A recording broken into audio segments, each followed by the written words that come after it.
বড় আলুর আলুর দম তো আমরা খেয়েই থাকি বন্ধুরা, তো ছোট আলুর আলুর দম তোমরা কারা কারা খেতে ভালোবাসো? তো আমাদের বাড়িতে আজকে ছোট আলুর আলুর দম করা হয়েছে। এটা কিন্তু এখানকার আলু নয় বন্ধুরা, তো এটা কলকাতা সাইডের আলু নয়, এটা বর্ধমানের আলু। যেহেতু আমার শ্বশুরবাড়ি বর্ধমানে আর কি, তো সেখান থেকেই আলুটা আনা হয়েছিল আর কি। তো ছোট আলুর আলুর দম অনেক দিন ধরেই ভাবছিলাম রান্না করব করব আর কি। আলুটা এনে অনেক দিন ধরেই রাখা ছিল।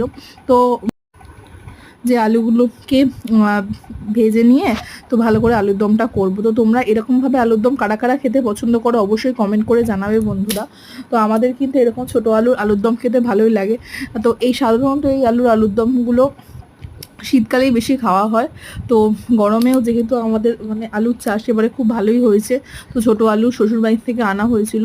তো দেখো এরকম নামানোর আগে ধনেপাতা টমেটো দিয়ে আলুর দমটা রান্না করেছি।